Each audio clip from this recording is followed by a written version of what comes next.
in the book, what I did, I went through and I asked these same 10 questions to each leader, Hmm. or the same set of questions about, when did they realize they were becoming successful? A bunch of different questions. And I was surprised. A lot of the questions that I asked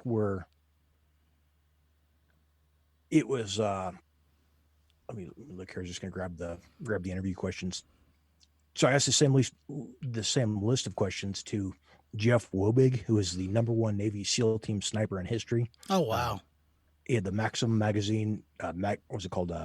Maximum Warrior won the competition. Yeah, So yeah. they had shot through, there's all these long range targets, and there's one so far down the range, it's getting dusk, and it was so far down that they didn't even light up the target, didn't turn the lights on because it was just ridiculously over any human's ability to shoot that far, Right, right. is what they thought. So Jeff went through, bullseye, bullseye, bullseye, hitting all these targets.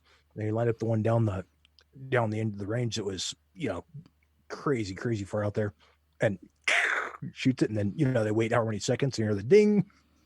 And so he obviously won the thing. But Jeff was one that was just a really awesome guy that he's been on the Discovery Channel and Rhino Wars and different Yeah, yeah. different shows and stuff. Man, that's amazing. Eric Payne. That's got to be like a Vin- 300-yard shot.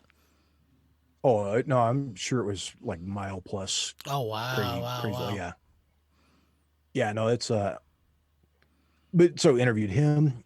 My mom, CMO of Bestseller, interviewed Jeff McGregor, who's he's built a number of businesses. He's a musician, and he's on the road playing again now.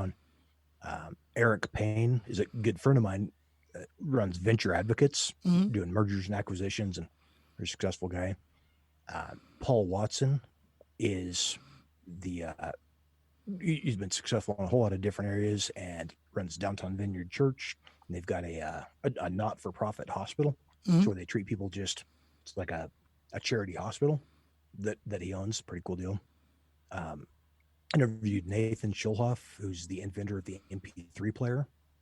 Oh, The really? like in your iPhone or whatever Yeah, now. yeah, yeah. That's he's a real cool guy there. Interviewed K1 Mayo of Uprock Publications. So he's again just a whole lot of he was an ex-convict, turned his life around. The other guy's a preacher. The Navy SEAL sniper, the guy that invented the MP3 player. All these crazy different successful people, and combine those in, ask each of them the same questions. And it was funny though, a lot of the things where you're asking somebody, they may have a whole completely different view on success, Hmm. but so I ask each one, what is your personal definition of success? When did you consider yourself a success? What steps do you take daily to improve? Every single one of them had steps that they take every single day to improve. Um, what do you recognize as your greatest strengths and how they impacted your success? Next question was, tell me about a weakness or personal character flaw and what you're doing to overcome it. And how do you make important decisions? So we went through this whole list of questions, Hmm. but it was really cool seeing. Okay, there were certain questions that every leader had. Every very successful person had very similar views and very similar ways to solve the same problem. And then other things, going every one of them, it was a completely different. Going here's how they view it, and here's how they. I don't know. It's just been a really cool thing. It's a lot of the podcasts I'm loving jumping on and talking with all these folks that just kind of figure out how do successful people think. And there's always a massive difference in the choices that they have made, the information that they take in voluntarily, compared to people that are not successful or that are complaining about how their life sucks. Right, right. Well, I mean, I feel like a trap of, the modern age is that, particularly with the information that we take in, man, I know I'm not the only one. I feel like we're on an information overload sometimes. And I mean, even in a consensus of society, right? People can't seem to agree on, basic things anymore because everything has its own spin. And, I mean, there's a lot of confusion on what kind of information we can't even trust nowadays. So I wouldn't say it's a struggle, but it takes effort to kind of find what information actually benefits your mindset and benefits your mindset towards self improvement. Here's the thing with that though. We have the sum of all knowledge, sum of all human knowledge in our pocket, Yeah. in a smartphone here, that years ago you wanted to learn something. When I started my first, that little lawn mowing landscaping business, Hmm. I went to the library and read a book, checked out a book on how to start a lawn mowing business. It's like I'm reading that. That's one author's perspective. There's probably one book in the entire library on how to start a lawn mowing business. And so that's the information that I had access to, was what that one author had got his book in the library with. And now, you could Google any kind of question, any kind of answer. When I started the pharmaceutical company, that was Google and YouTube and a lot of the stuff there. Going, I'm not a doctor. I had doctors working for me. I'm not a pharmacist. I had compounding pharmacists working for me, but the sum of my knowledge there was reading and learning and searching Google for answers and stuff. Um, Same thing with the Christian clothing company. I had virtueclothing.com, Hmm. which is we'd done real well on the Christian clothing. It was not a profitable business, but I sold a whole lot of shirts and stuff.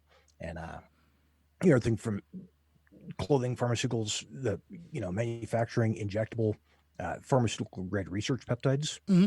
Again, I'm not a compounding pharmacist, but I got on, started searching stuff, reached out to another company that manufactured white label injectables and said, hey, could you guys make this certain combination for me? And going, yeah, okay, now what do I have to do? Google it. What do I have to do to get this FDA approved? What do I have to do to get the American Medical Association? What regulations are there? And so it's just a choice to people complain about, well, there's so much competition online, or there are so many problems. We live in the best time in history to, even today with the COVID thing, everybody stuck at home. If you are not out doing something, improving, growing, getting smarter, learning every day, that's your fault. You've got no excuse unless your brain doesn't work. I mean, if you're a vegetable, that's a different deal. Yeah, yeah, But yeah. if you are able to think, it's your fault if you're not if you're not improving on a daily basis.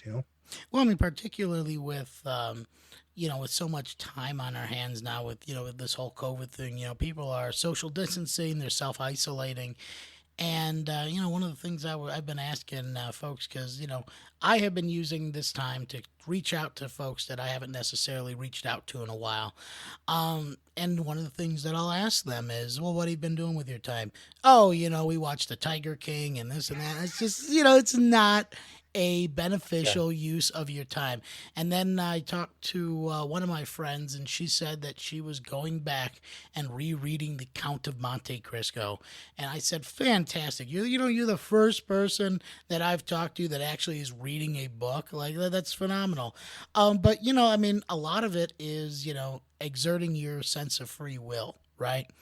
Yeah. We all have choices, and the greatest resource and the most finite resource we do have is our time, and how we choose to use that time. I mean, it almost it also goes back to that kind of that stoic philosophy, right?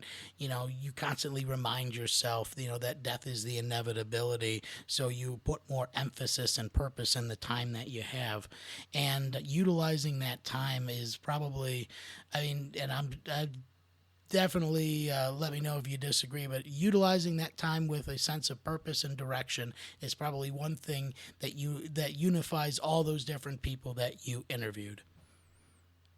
Yeah, I would say so. And that's, again, the big thing on that is these people are taking the choice, making the choice to. I was doing this before I knew. I was buying books at 13 years old. I bought How to Win Friends and Influence People and Yeah, yeah. Success Through a Positive Mental Attitude, and these different books. I'm going, my friends are out, doing whatever else, and I'm going, hey, I have to finish this book.